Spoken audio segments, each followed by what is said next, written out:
Hello, everybody, and welcome to Shadow at Night. This is Monday, January the 20th, 2025. On the show tonight, Donald Trump is sworn in, officially inaugurated as president, the 47th president of the United States of America. Christy Freeland had an embarrassing last couple of days. Mark Carney's wife is getting some money from the federal government we may not have known about. There's all kinds of things. New Abacus poll out there that shows the conservatives with a 27-point lead, contrary to what the Ecos poll, the Frank Graves Ecos poll showed last week, that the liberals were actually sneaking up and were only behind by 11 points. Will there even be a liberal leadership election? Because something else is brewing from the Justice Center for Constitutional Freedoms we'll get to in just a second. I had a very rough weekend, you guys.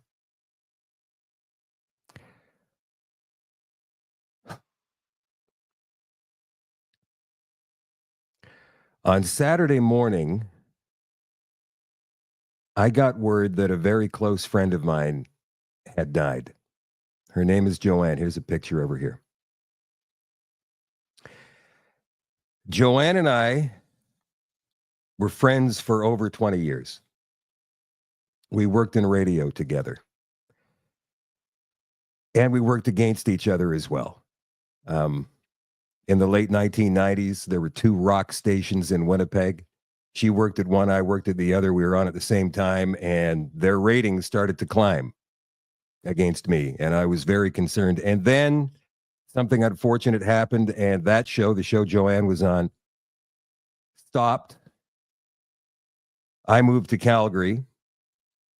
Joanne eventually, because she loved radio so much, her dad was the general manager of CJOB in Winnipeg for years and years and years. And she grew up with radio in her blood. And because of the unfortunate thing that happened, Joanne was forced to move away from the city of Winnipeg, and she wound up getting a job in radio in Yellowknife in the Northwest Territories, and she was there for a few years. A few years after that, when I was working at a radio station called K-Rock in Kingston, Ontario, I needed a co-host because mine was leaving for a job in Ottawa. And so I called up Joanne in the Northwest Territories and I said, hey, what do you think? Absolutely, man. I got to get out of here. She like Northwest Territories. So she came down, and it was around Christmas time, maybe 2 weeks before Christmas, when her first time on the air with me was.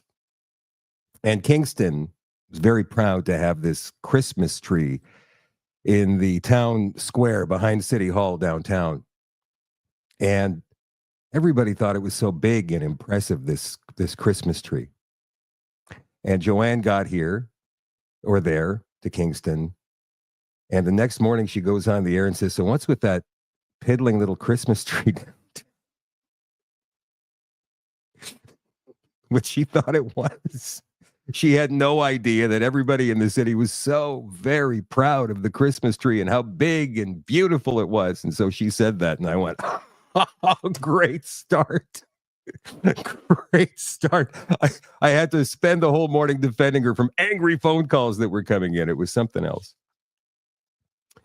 A few years after that, I moved to Ottawa to go do a morning show at a radio station called The Bear. And I left Joanne behind in Kingston. I didn't have a choice in that matter. I would love to have taken her with me, but it didn't work out like that. But I would come back to Kingston pretty often, actually, because it's close and I had a lot of friends there still. I still do. I messaged them today about Joanne. Anyway,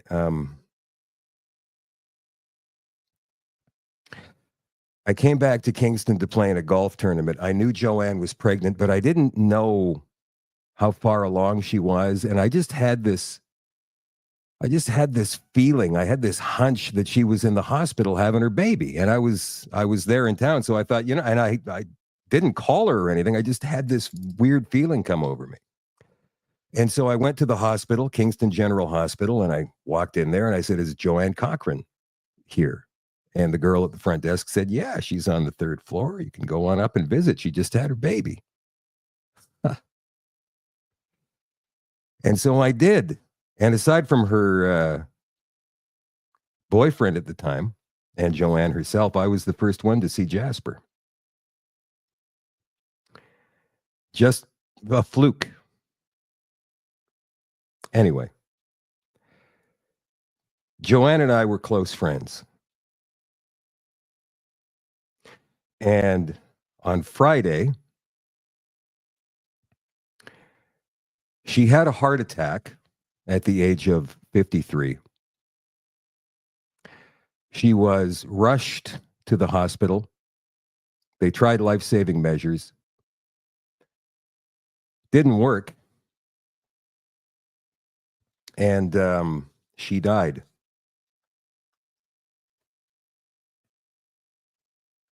She leaves behind her family, obviously, and her two sons, Jasper and Keegan, 16 and 11, I think.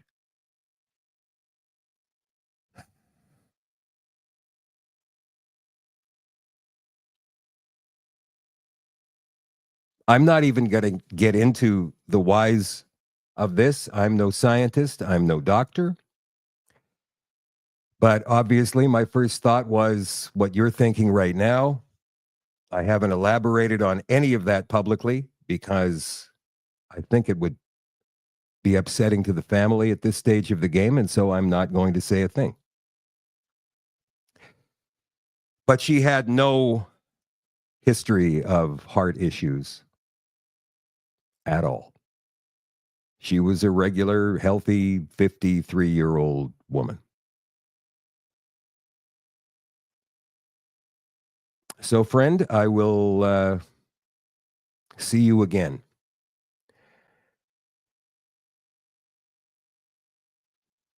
I'm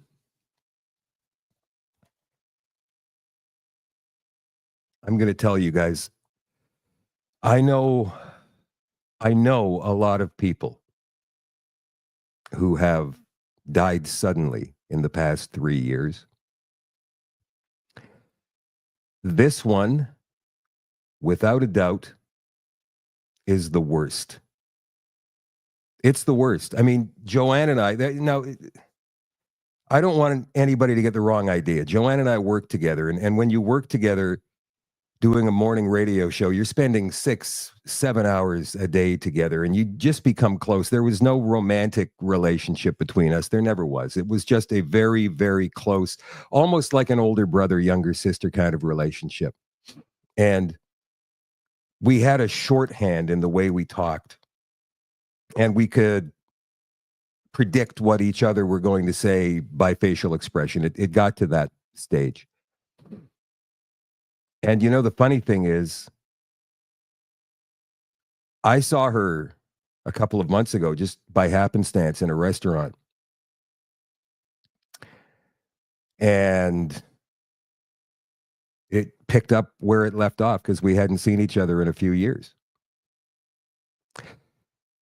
And I was trying to remember when the last time was that we actually had spoken or communicated. And it was 2 years ago,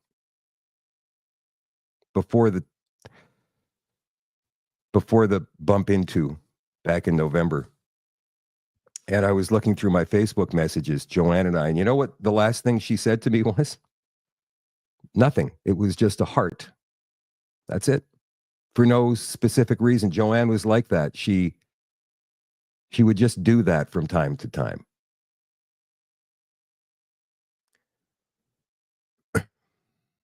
So yeah. I wasn't even going to do a show tonight, you guys, to be honest, because I'm just by this one. But it's a big day, so Joanne would want me to do this, and so I'm doing this. Donald Trump was sworn in as the 47th president of the United States of America today, and here's a summary of the things he said in his speech. The golden age of America begins right now. Today, I will sign a series of historic executive orders.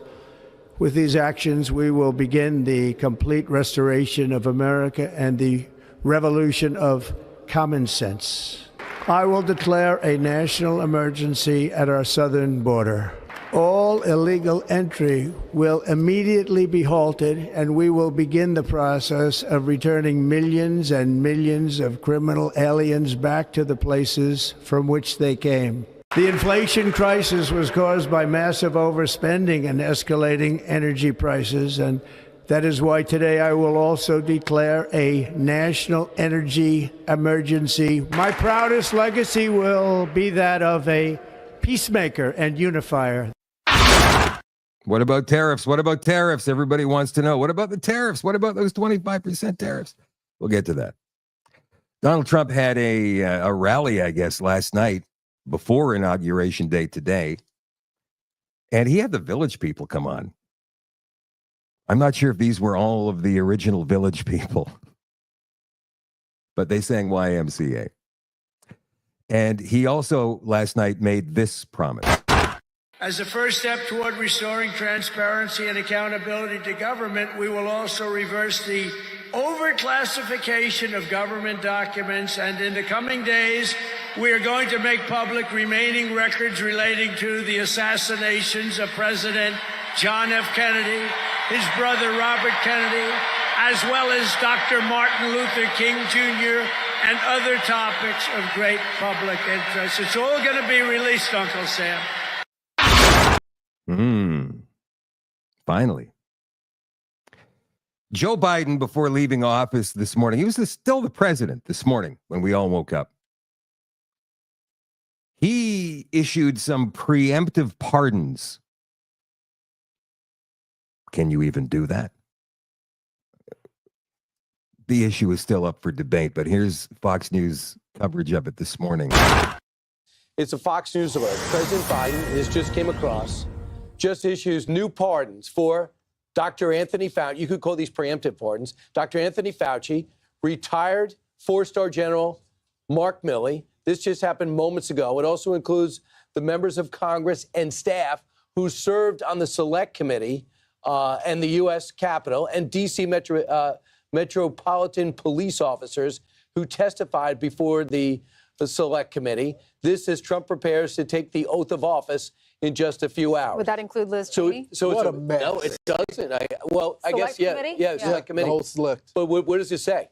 Mark Milley, who is chairman of the Joint Chiefs of Staff under both Biden and Trump, you know that 100%. What he's done in the past. You know that he was calling China, trying to putting down President Trump. I mean, what are they afraid that Pete Hegseth is going to see when he goes to the Defense Department and look at the files and data? There's been no talk of going after Anthony Fauci. Well, Rand Paul is. There may have been some senators, but the president himself has not said he wants to prosecute here's Anthony Fauci. Absolutely right. And here's the thing. You pardon somebody who's been convicted. Right. They haven't been There's convicted. a confession. They haven't been charged. Right. This is crazy. It will be interesting to read the exact language, and because it just broke, we haven't seen it yet. But remember, when Hunter Biden was pardoned by his father, the language was extraordinary because it essentially, we know some things happened during certain time periods, but this was a 10-year window. Anything he did during those 10 years was essentially it was a get out of jail free card. So it'll be interesting to see the language, the perimeters of what time we're talking about, and what it talks about, what he has pardoned them from. His brother wasn't on that list. Incredible. He has 4.5 hours to pardon his brother. Not yet. I know that's going to get done. Yeah. Absolutely. By the way, the 51 intel agents who said that laptop was fake, I believe one of the executive orders is going to rescind their security clearance. Security clearance away. But it's just so interesting to me that this is occurring right now. Mm-hmm. I mean, what has is that ever happened? 4 hours away but how from is the presidency? Lawrence, you see Maria has it ever landing right behind us. How has it ever happened before that a preemptive pardon was pushed? A preemptive pardon. Just in case I do something or you find something, you can't do that. Very interesting. I asked Chat GPT.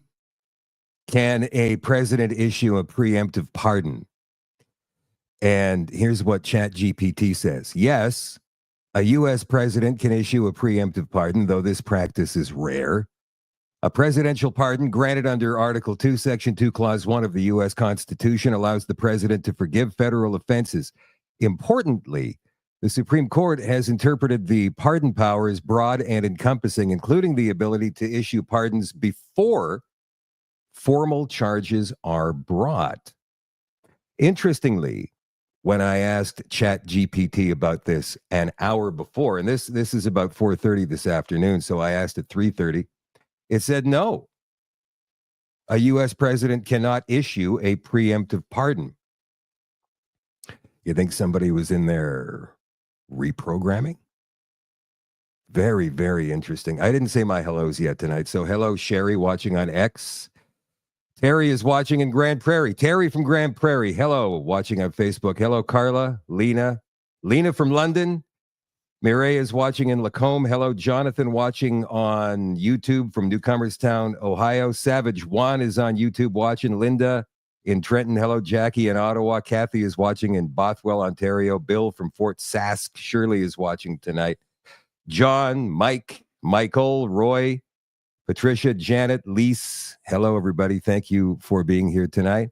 On Rumble, Esky Dogs, Uniacke, I, Huber, Vilma, Care Bear, 444, Stump Slayer, Tulip, McGroin, Amazing Faces, Live 957. You guys are all awesome. Thank you very much for being here tonight. Don't forget to like and share.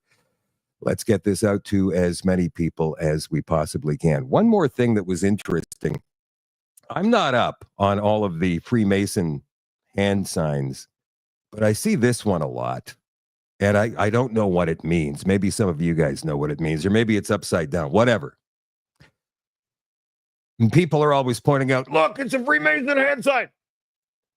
Well, here's, this is a very short video during the inauguration ceremony this morning of Eric and Laura Trump. Let's watch this.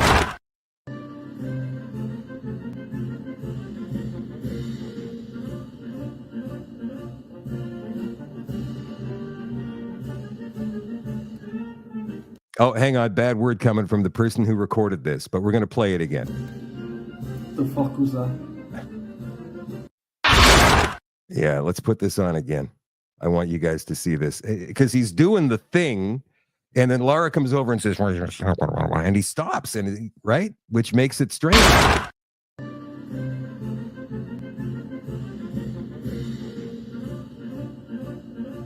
Stop with the.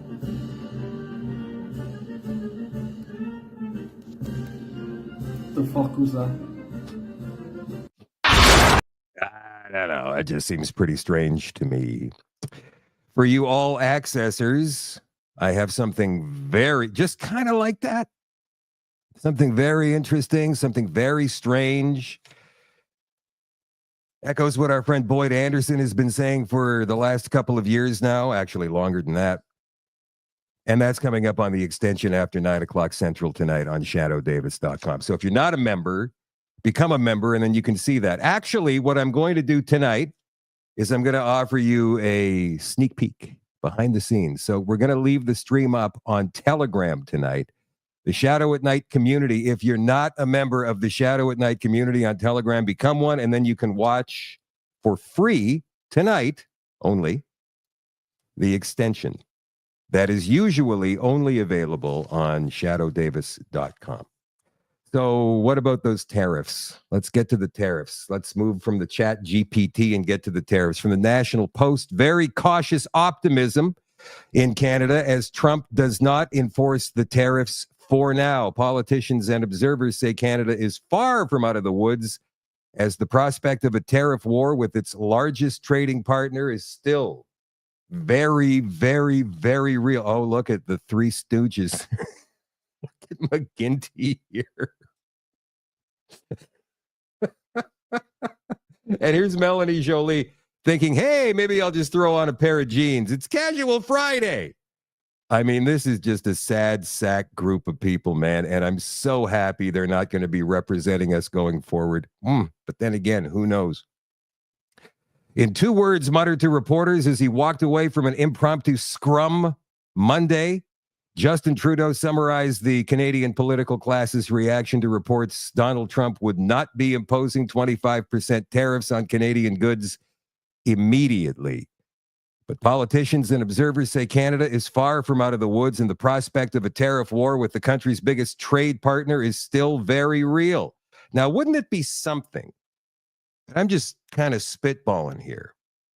But wouldn't it be something if they didn't happen at all, these tariffs? Because we had somebody down there negotiating, somebody who knows what she's talking about, somebody who controls the energy in Canada, somebody like Danielle Smith.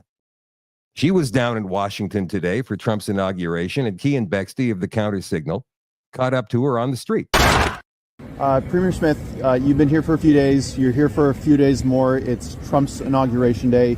I would love to know who you've been meeting with and what sort of progress you've made for Alberta. I can tell you that I've had an opportunity to go to a lot of events and be able to meet just casually, incidentally, with the number of secretaries, congresspeople, members of the Senate, governors, and I'm telling the Alberta story. You can't have formal meetings until the various secretaries are sworn in, but I think we're going to have a really constructive conversation about how Alberta can lead and support America's aspiration for not only energy dominance, but also to ensure that we've got affordable prices on energy for North American citizens. So I'm really excited to continue that conversation.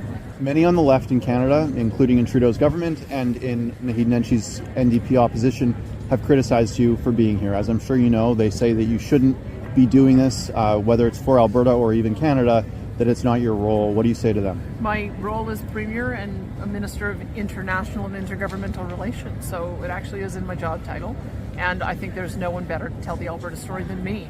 I think part of the problem that we have is that we have a hostile federal government that has been taking actions to try to shut down or shut in our production at a time when we now hear from the Americans they want to exert their energy dominance internationally. The only way they can do that is with Canada's help, because already we sell 4.5 million barrels per day of product to the U.S. It keeps prices lower for their consumers, but it allows them to value add as well as export internationally to their trading partners and allies. And we should support that. And so I've been talking about doubling oil and gas production. I would love to sell it through British Columbia if we had a Northern Gateway pipeline. I'd love to sell it through the East Coast if we had the Energy East pipeline. Maybe now is a time for us to do a little bit of our own soul searching and ask the questions about whether those projects can be reactivated, because all of us are too dependent on the North-South relationship. I think maybe we can start talking about how we can have stronger ties East-West, and then we can really take a Team Canada approach, having a strong relationship with the U.S., but also finding new markets together. Great. Lastly, and as loud as you can, because Okay, so I've got a comment here that says from Sharon, who's watching on YouTube, there's no sound on this. You guys can hear this, yeah? I'm not seeing any issues here on the interface, so let me know. You guys can hear this. The delay in the comments. So frustrating. Looks like YouTube is the culprit with this one. 5x5 Rock Girl says, and she's watching on YouTube. You guys just turn it up. Here's the rest of it. the mic's not great. The folks that you've been meeting with so far, have they been receptive to the Albertan message? Do you think that tariffs may be left out? Energy might be left off of tariffs. Maybe all tariffs across the board might stop. Do you think you've made progress there for Canada and Alberta? I think we had. I was pleased to see today that even though it's clear the president looks at tariffs as an important tool for him, that he did give a reprieve on Canada. And I think that's our opportunity to make the case about why we benefit from this unique relationship we have, how energy can assist them in being able to achieve energy dominance, and why all Canadian goods should get a carve out. I think that has always been my objective. We've got a strong manufacturing sector, forestry sector, agriculture sector in Alberta as well. We don't want to see any of those industries harmed also. But that's why energy is so important. I think energy is the door opener for us to have the broader conversation. And as long as we're addressing the issues around border security, which the Americans have raised, and reaching our 2% NATO commitment, I don't think there's any reason why we shouldn't continue to have this historic, important trade relationship continue tariff-free. Thanks for your time, Freeman. Thank you. You know, there's something fishy here. There is something fishy. This is Kingdom 1 of the 10 kingdoms in the New World Order. I'm not sure if you guys have ever seen that map. We're going to see that tonight after 9 o'clock in the extension for the all-access members at shadowdavis.com and for you guys on Telegram tonight on the Shadow at Night community in that group on Telegram.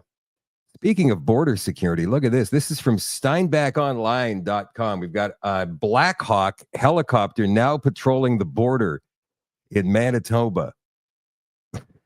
Well, the U.S.-Canada border, Manitoba and North Dakota, Manitoba, Minnesota. The RCMP Federal Policing Northwest Region says it's increased its security posture with the addition of regular Black Hawk helicopter flights along the border. The first one of these regular flights began yesterday. The flights will target all illegal activity along the border. This includes searching for individuals who illegally enter Canada between official ports of entry and for the human smugglers who facilitate their travel. It will also be used to detect and stop illegal smuggling and trafficking of contraband like drugs into and out of the country.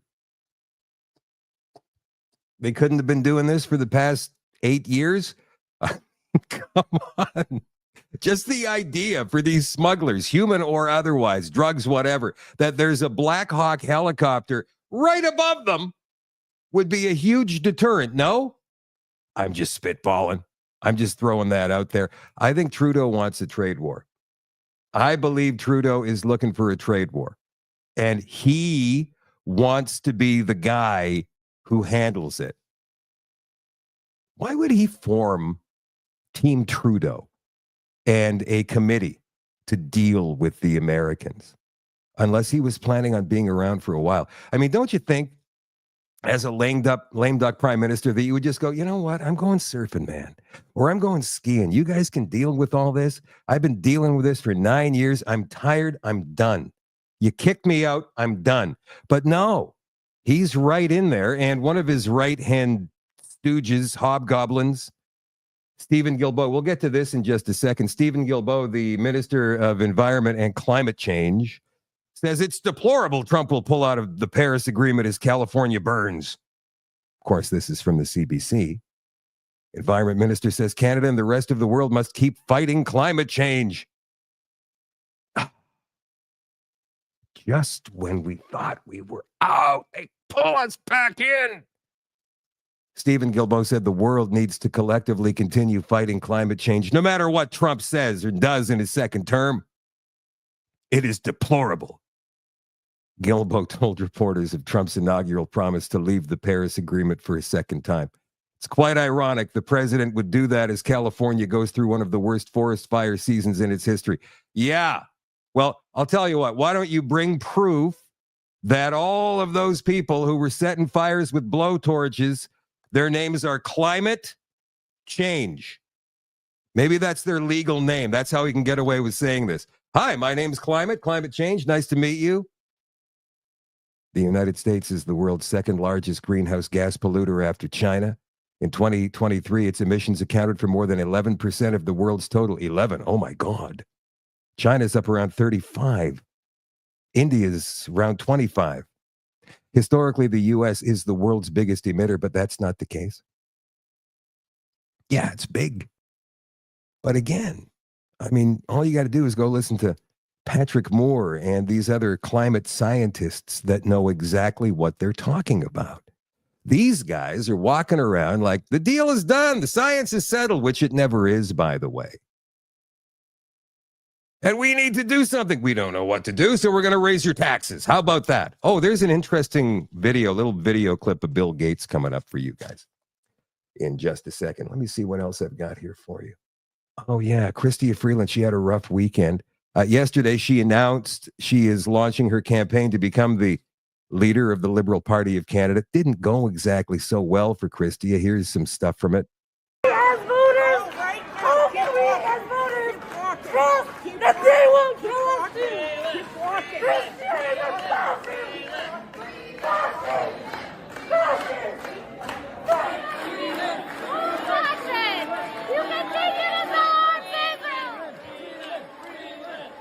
In case you're unaware, that's Palestinian protesters.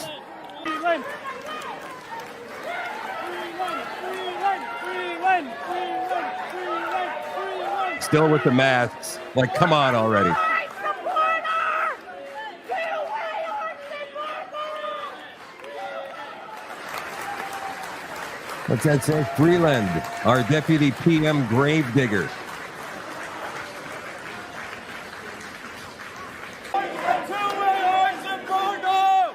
Do you support a two-way arms embargo?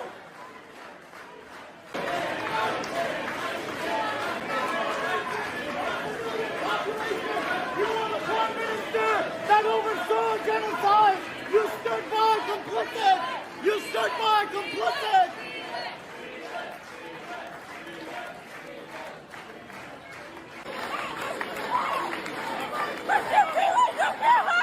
We charge you with genocide! You were murderers!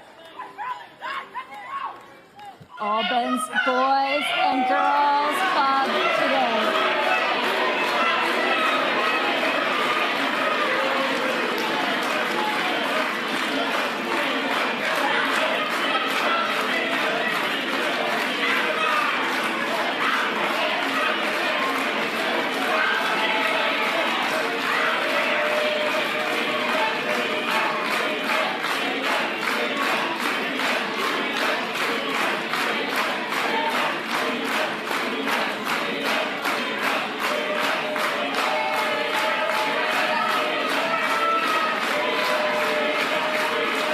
All right. I can't even take it. That's enough. Enough.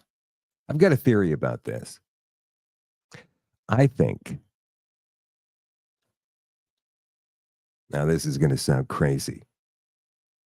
Well, I'll get to the theory in just a second. Here's Chrystia Freeland on CP24 in Toronto this morning. Okay, let's talk about the carbon tax. That is sort of the signature policy of the Trudeau government here. You have said no more carbon tax. Why no more carbon tax? No more consumer-facing Consumer carbon tax, pardon me. Yes, yeah. You know why? Because that's what the people are saying to us. And democracy is about listening to people.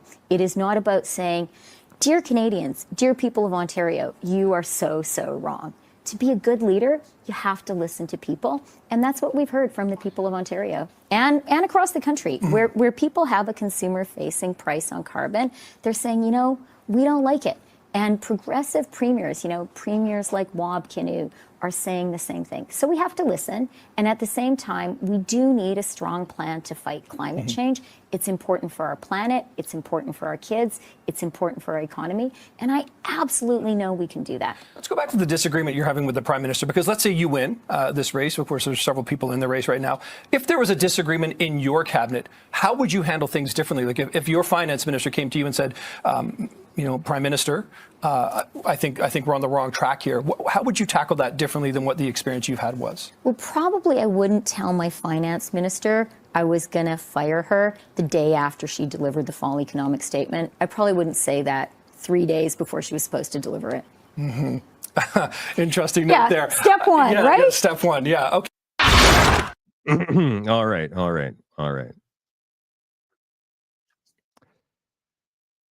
So, how do I even begin to explain? All right, Chrystia Freeland broke away from the Team Trudeau, right? And they can't stand her for that. She's the one that caused all this turmoil. She's the one that finally brought this boil to a head in the Liberal Party, and it exploded. Before Christmas, it exploded.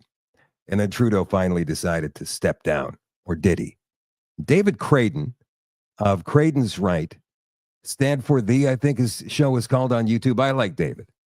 He has some technical problems now and again, but I like David. He brings up some very good points. He doesn't think that Trudeau is stepping down. As a matter of fact, he doesn't think Trudeau has ever stepped down, even though he made the announcement, because he said it was his intention to step down. And keeps bringing up Pierre Elliott Trudeau's comeback in the early 80s as the Liberal leader after being defeated by Joe Clark and the PCs in 1979, and a PC government for 6 months before they got beaten in a confidence vote. And then Trudeau got elected prime minister again for 4 more years before he finally stepped down and John Turner took over. So Team Trudeau, Katie Telford, Gerald Butts, and all of their minions, They control media. It's not the Liberal Party. It's Team Trudeau. It's the PMO. It's all of the staffers in the Prime Minister's office. These are the ones with the connections. How do you, and they're supposed to be backing Mark Carney in this Liberal leadership race, right? How does Mark Carney get on an American talk show? I mean, he's a little-known banker, a little-known Canadian banker who wasn't, at the time, even running for anything yet. And yet he somehow rates an appearance on The Daily Show with Jon Stewart. What? That's because the PMO's office has got all of the connections with the media, and I believe they have the connections with Antifa. Now, this is only my personal theory. I believe that they control Antifa because they fund Antifa, and they can tell Antifa where to go. And they told Antifa and those Palestinian protesters to go to Chrystia Freeland's speech the other day. Where were they when Mark Carney did his thing? In Edmonton. They weren't there. They didn't interrupt Carney's speech, but they certainly did for Freeland's speech. All of the levers of power and all of the levers of influence in the courts as well are on Team Trudeau's side. Katie Telford and Gerald Butts are the ones. And if they want a story to run in the Toronto Star, the Globe and Mail, they get it because they've got all the connections. All right? So it seems as though they're backing Mark Carney right now. Oh, by the way, one more thing about Chrystia Freeland. Apparently, I showed you guys this page last week, the World Economic Forum.org page, right? To show you about Chrystia Freeland's connection to the World Economic Forum. Well, look at this. This is the part of the page she was on. Abdullah, the Hashemite Kingdom of Jordan, Mukesh D. Ambani. She was on this part of the page here, the Board of Trustees. She was where Yo-Yo Ma is now. Chrystia Freeland's been taken off the World Economic Forum page. Was that Trudeau's doing or was that Carney's doing? Here's an interesting story that somehow managed to leak. Was it Freeland or was it Trudeau? And I'm coming to a point here, you guys. Was it Trudeau backstabbing Carney? American firm employing Mark Carney's wife receives huge contracts from the government of Canada. Gerald Butts also works for the Eurasia Group. What? The Eurasia Group's a leading global political risk research and consulting firm employing British economist Diana Fox Carney, a climate policy expert. Former Trudeau advisor Gerald Butts has allegedly received sole source contracts from the government of Canada. Although exact numbers are unknown, government statements indicate hundreds of thousands of taxpayer dollars were awarded to the company for consulting services. The group is not under investigation, having broken no laws. However, Butts' association with Trudeau is of concern to some. Mark Carney has also worked as a Trudeau advisor. February, the Eurasia Group received a $446,210 contract for geopolitical research, analysis, and insights for Natural Resources Canada. The original value of the contract was $224,495. It somehow doubled. Fox Carney, the wife, holds the role of senior advisor at Eurasia Group. She's recognized for her expertise in global climate and energy policy. Blah, blah, blah. So how does this leak? Now, it didn't get out to the left-wing corporate media. Do you think Chrystia Freeland's got the resources and the team behind her to get this kind of information and leak it? And why would she leak it to the Western Standard? That would do no good for the Liberals. She wants to get that news out to Liberal people. So no. Chrystia Freeland is not responsible for that. But Team Trudeau is. Team Trudeau is responsible for double-crossing Mark Carney. Because this prorogation is about to be called off, in my opinion. Here's James Manson and a video he put out. James Manson, the constitutional lawyer from the Justice Center for Constitutional Freedoms. He put this video out on Sunday. Watch this. Okay, let's talk about the carbon tax. Damn it, wrong video. Here you go. Good evening, everyone. James Manson here, constitutional lawyer. I'm just coming online to give everybody a quick update about the case that we filed in the federal court. As we all know, it's the prorogation challenge. I'm holding in my hand here the reasons for decision of Chief Justice Crampton. They were just issued a short time ago, about an hour or so ago, which is quite rare on a Saturday. And the reasons relate to the court's determination of the issue of whether this case is urgent and should proceed to an expedited hearing. As many of you may remember, we were asking the court to make that finding by way of a motion that we filed in court last week. The Crown's lawyers got their response into the court on Thursday of last week, and here we are 2 days later with a decision, which is very, very fast, and I compliment and I'm very grateful to the court for their urgency in coming to this conclusion in this reason. So ultimately, I'm pleased to report that the court did find that the case is urgent, and it did set an expedited timetable, which means that we will be hearing this matter on February 13th and 14th of next month. So we will be in court in less than a month to determine whether or not the Prime Minister's prorogation of Parliament was lawful or not. And so there's a timetable in the decision here that sets out the various steps that have to be taken for each party to, submit its affidavits. Why is the court even hearing this case when they've rejected so many other similar cases? Why? Because Trudeau has said to them, you're going to hear this case. You're going to hear this case. You're going to hear it on an expedited basis like they're asking for. And then you're going to rule in their favor. And when we have to bring Parliament back, I'll still be the leader. The Conservatives will come up with a non-confidence vote. And then, boom, I get to run in the election.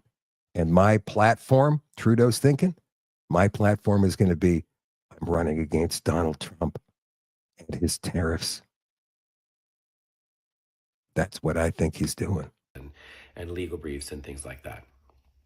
So I just wanted to maybe read a few paragraphs for those of you who are interested. In my view, they are encouraging.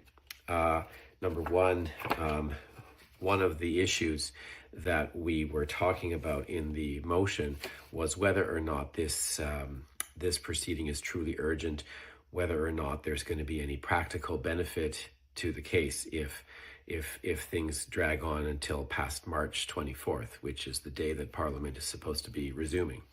One of the things that the court said here, I'm reading at paragraph 56, I'll quote you. This is what Justice Crampton said, Chief Justice Crampton said. He said, if the underlying application is not scheduled to be heard on an expedited basis, there will be no opportunity for Canada's elected representatives to debate this serious threat and take any action that they may consider appropriate for over 2 months following President-elect Trump's assumption of office. Next paragraph. The fact that the executive branch of government will continue to function during the period that Parliament is prorogued is beside the point. That's what the Chief Justice has just said.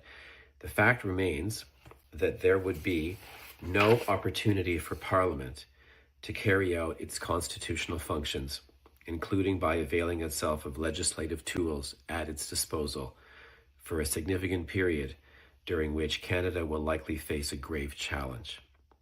So all of that went to our point that we made to say that, hey, there's a grave threat right now. President-elect Trump is about to take office, and he's threatened to impose a massive tariff on all of our exports.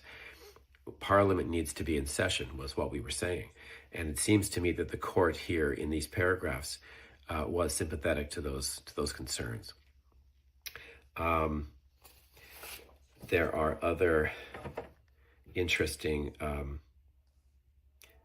passages here. Again, another passage where Chief Justice Crampton says, if Parliament were able to resume its functions for even one of the weeks that it's supposed to be sitting in late February or March, that would provide a meaningful opportunity for it to debate the threatened 25% tariff, pose questions to ministers, and otherwise fulfill its constitutional role.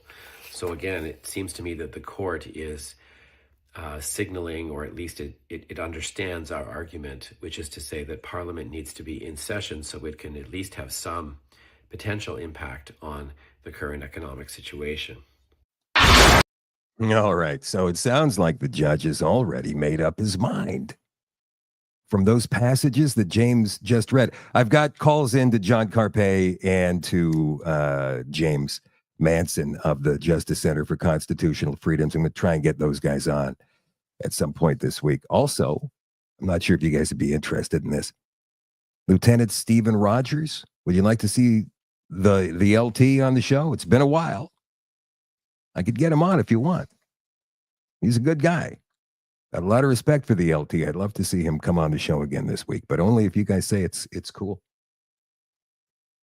So anyway, why? Like the judge sounded like he's already made his ruling. He made it sound like there's absolutely no argument the Crown lawyers come up with to make this judge stop what he's going to say, which means Parliament has to come back. So when Parliament comes back, even if it's only for 1 week, depending on what Jagmeet Singh does. I mean, we know what he's said, but the guy's a flip-flop artist more than a fish out of water. So it's possible that he could vote with the Liberal government to keep them in power. Or he could bring him down. And then we've got ourselves an election. But wouldn't it be interesting if Danielle Smith was able to convince Trump to wait until we've got an actual government with a mandate, a solid mandate in place to start dicking around with tariffs? She could say, look, we're in a vulnerable spot right now. We've got a weak-ass prime minister, a weak-ass government. They have absolutely no backing from the people of the country, and any deal they make is going to suck for us. And you don't want it to really rake us over the coals that bad, do you? I mean, right? So if she could, and then instead of being vilified, she'd be the hero for making Trump push off the tariffs. Maybe she already has. Maybe that's why there's no tariffs announced today with these executive orders Trump was signing earlier. I know it's wild speculation, but I mean, seriously. And look at the latest poll that comes out from Abacus data. We're not going to worry about the Ecos poll because the Ecos poll is Frank Graves. He's a lifelong liberal. He can't stand Pierre Poilievre, and he always rigs his polling in favor of the liberals. Abacus data poll, conservatives lead by 26 as the liberal leadership election kicks off. So let's have a look down here by region. In BC, you guys, the conservatives have 50%. The liberals have 16%. The NDP has got 28%. The Greens have 5%. And it looks like 1 for the PPC. Over in Alberta, 63% for the conservatives, 20% NDP, 11% liberal. What's that? 2% green? And I'm not sure what the purple is. It doesn't really give us the 1% for the PPC. The combined Saskatchewan, Manitoba, 58% conservative, 25% NDP, 15% liberal. Greens and PPC don't even really rate. In Ontario, 50% conservative, 23 liberal, 18 NDP, 4 green, 4 PPC. In Quebec, now this is startling because the liberals are always at least in second place in Quebec. The Bloc is 35%. The conservatives are 24%. The liberals are 20%. The NDP 13%. The PPC has got 3%. The Greens have got 5%. And then in Atlantic Canada, 53% conservative, 23% liberal, 20% NDP, 3% PPC. So it's going to be a whitewash for the conservatives. But I want you guys to be aware of something here because I think it's pretty important. Just because a conservative or Donald Trump for that matter, gets into power, doesn't mean things are going to automatically change overnight. Because as we've been the opposition to all of this nonsense for the past, 5, 6, 7, 8 years, and it's been getting increasingly worse and worse and worse. And finally, we're getting our people into place. Don't think for 1 second the wokies, the extreme lefties, the neo-Marxists are going to give up either. And they're still going to have their people in positions of power, albeit lesser positions, things like governor or premier or mayor. So there's still going to be fights here and there. There's a big fight going on a school board in Dauphin, Manitoba right now about singing the national anthem and these land acknowledgement things they're doing. I mean, it boils down to local. And so we have to start becoming even louder at the local level to let these local politicians and these provincial politicians know that we're not happy with these DEI, these woke policies. They need to go. Kevin Klein, for example, he is a former MLA, a former conservative, progressive conservative MLA in Manitoba, and now he's the publisher of the Winnipeg Sun. He and a group of other people bought the Winnipeg Sun from Post Media about 1.5 years, 2 years ago now, and they're doing a fantastic job with it. They have moved it to the middle and maybe a little bit right as compared to where the Sun was going. So good job for Kevin Klein. And he writes, I think, weekly editorials. And here's one he wrote yesterday. End divisive policies. It's time to unite and reject DEI. Diversity, equity, and inclusion policy started as a way to make things fair. Nah, not really. It's all part of critical race theory. But I get what he's saying here. But they've ended up doing more harm than good.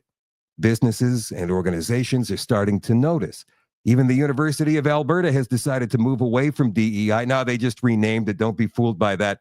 And focus on something that makes more sense. Access, community, and belonging. It's the same thing. They just renamed it. So Kevin, you're wrong in this part. They understand that real inclusivity is about bringing people together, not dividing them into categories. Unfortunately, in Manitoba, places like the University of Winnipeg and the University of Manitoba are still stuck in the old DEI ways. The University of Winnipeg even has a lounge where some students are excluded based on their skin color. It's the BIPOC lounge. I think they have some at universities scattered in Ontario and BC. That does not bring people together. It creates division. How can we teach respect and inclusion when policies like this send the exact opposite message? Our leaders aren't helping either. Premier Wab Kinew and Mayor Scott Gillingham have fully embraced these divisive ideas, embedding them into public policy. It's not about qualifications or abilities anymore. It's about ticking boxes. This is unfair to everyone. People should be valued for what they can do, not for meeting some ideological checklist. These policies don't create fairness, they create resentment. Justin Trudeau has pushed these ideas on to the community, the entire country, and it shows. We're more divided now than ever. Instead of coming together as Canadians, we're being split into groups based upon race, gender, or other characteristics, and this is not who we are. We're supposed to be a country that respects everyone for their individuality, not one that separates people into silos. Even in workplaces, DEI is causing problems. People are being passed over or chosen for jobs because of their identity, not because of what they bring to the table. And that doesn't help anyone. And it's leading to frustration and mistrust. Training programs meant to promote inclusion often end up feeling more like lectures on what you can say or think, and that's not a healthy environment for anyone. We've seen so many leaders from Martin Luther King Jr., and that's the holiday in the States today, Martin Luther King Jr. Day, to Indigenous leaders and elders here in Canada talk about unity and respect. They didn't fight for a world where we separate people. They wanted us to come together and respect each other as individuals. That message is getting lost in all this DEI talk, and it's time to bring it back. The University of Alberta's decision to move towards access and belonging instead of DEI should inspire us here in Manitoba. Their president said universities shouldn't take ideological sides, but instead create spaces where people can talk, learn, and grow together. That's what we need. Places where everyone feels welcome, not divided. Here's the fact. Politicians and institutions won't make these changes on their own. We need to tell them to stop. And if we don't speak up, they'll keep pushing these policies. Take to social media, send emails, make phone calls. That's how the woke bullies got these policies in place, and that's how we'll get them taken down. If we don't act now, the damage will only get worse. Let's come together and demand policies that unite, not divide. I think that was fairly well written. And what I want to say is, Kevin is talking to an audience of normies reading his newspaper. We already know what's really going on. But there are so many people who don't. And here's a great example. I was out for lunch the other day with my buddy Ken Lee. We went to Assiniboine Downs. It's the racetrack, the horse racetrack in Winnipeg. We were sitting there eating, and this waitress comes over, and I just kind of spouted off, hey. She goes, yeah. She goes, how many, I said, how many races are there? Not races, genders. How many sexes are there? And she goes, she was unsure how to answer. She didn't know what I was looking for. So she just kind of backed away from the question. No, seriously, how many sexes are there? 2? I said, is that a question?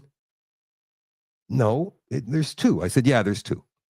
And then we got into the conversation, but she was scared to answer it because she thought I might have been some sting reporter trying to get one of the waitresses from Assiniboia Downs restaurant to say something untoward that then I could print or put on the internet or something and get her fired. Seriously. So people are too scared to answer a question that's obvious. And that's the atmosphere that we're in right now. I think for most people, they're scared to answer a simple question like that, an obvious question like that. Got a couple more things here. I'm going to get rid of this story. It's not really a huge... Oh, by the way, I almost forgot to mention, the Shadow at Night live stream is brought to you by CanadaNanoSilver.com. The silver lozenges. You got a scratchy throat, you got a sore throat, reach for Silver Biotics lozenges with vitamin C to quickly cool and soothe a sore throat with an added boost of support for your immune system. Each package contains 21 individually wrapped lozenges. You got Manuka honey, you got vitamin C, honey, and elderberry zinc. Let's go through. There's the vitamin C. That's the orange splash. Still haven't tried these ones yet, Kevin and Anna. Would love to try. No, that's the honey. This is the ones I haven't tried yet. Elderberry zinc.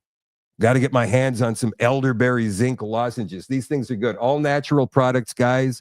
The power of Silver Biotics technology to soothe and cool your throat while supporting your immune system at the same time. They're gluten-free, nut-free, soy-free, no preservatives, dyes, or artificial flavor. These and all of the other fantastic products available on CanadaNanoSilver.com. If you're looking for a retail location, you can find one here on the retail locations tab. They're in Alberta, BC, Manitoba, Newfoundland, Ontario, Quebec, and Saskatchewan. Still nothing in PEI. Still nothing in the territories, New Brunswick or Nova Scotia. Come on, you guys. We need some locations out there as well. So if you want to become a retailer of these awesome products, maybe make a few bucks on the side hustle. Get a hold of Kevin and Anna through the contact tab at CanadaNanoSilver.com. Again, that is CanadaNanoSilver.com. All right. This is a story I find disturbing, actually. For all the, furor. Well, not furor. I suppose on the one side, there's furor about Trump taking office today. With all the happiness, Trump taking office, I found this to be odd. This comes from naturalnews.com. After meeting with Bill Gates, the Trump transition team sidelines 2 key figures spreading vaccine truth. I'll bet you Gates never thought that this picture was going to be so popular for all his wrong reasons.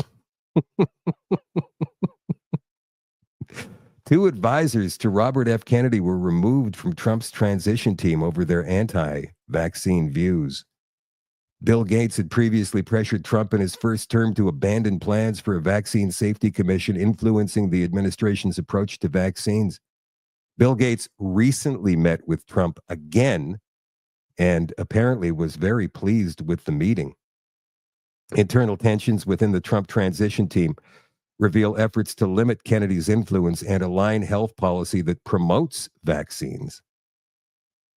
Gates's involvement in vaccine policy this time around raises questions about conflicts of interest and the role of pivotal influence in public health decisions. That's not good. That's not good at all. That's Trump not doing what he said he was going to do. Speaking of Bill Gates, watch this. What do you say to the charge that if you are a climate change campaigner, but you also travel around the world on a private jet, you're a hypocrite? Well, I by the gold standard of funding Climeworks to do direct air capture that far exceeds my family's carbon footprint. And I spend billions of dollars on climate innovation. So, you know, should I stay at home and not come to Kenya and learn about farming and malaria? Anyway, I mean, I'm comfortable with the idea that not only am I not part of the problem by paying for the offsets, but also through the billions that my Breakthrough Energy group is spending, that I'm part of the solution. Yeah, carbon offsets. Of course, I can just pay money to some company and I'm good to go. I can pollute as much as I want as long as I give my money to them. All right, so carbon offsets. This is from the Greenpeace website. And this is after Greenpeace had been compromised. Trading carbon offsets won't save the planet. Time for real solutions. If you're unfamiliar with carbon markets, let's be very clear from the start. They're not good. In fact, they allow polluters to continue trashing the climate. They're a false solution and a scam. Greenpeace.org. Trading carbon offset credits, even the gold standard, doesn't stop emissions from entering the atmosphere and warming our world. They just provide a smokescreen to stop those emissions from appearing on the legends of polluters.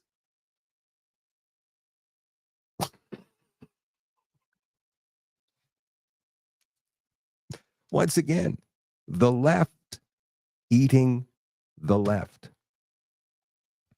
Is there anybody out there?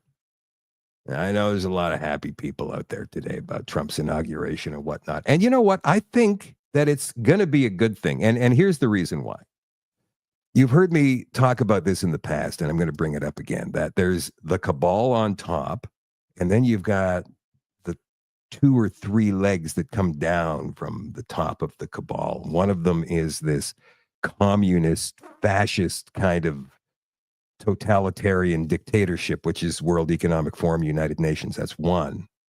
And then you've got all of the Middle Eastern, the Palestine, and then you've got Trump's thing, which some people call the Zionist movement, right? And that is the cabal, or the branch of the cabal. There are all of these 3 different legs are all funded by the cabal. The cabal, the 13 families, the Rothschilds, and all of them, and the Committee of 300 that some people say, and I happen to agree with this. Remember, both sides of World War II were funded by the same people, the Rothschilds. So the Committee of 300, they're kind of directing all of this, and they're funding all sides to all of this stuff, right? Trump's side is the side that we've always lived in. And that's why we're all so happy with it. We get the illusion of freedom. But they're all still moving towards the same goal ultimately. This particular version is just going slower. Now, I'm not sure what you guys are thinking here, so I'm going to go through some of these comments here. Alberta has counties and municipalities, I believe, Cora. Same with Ontario.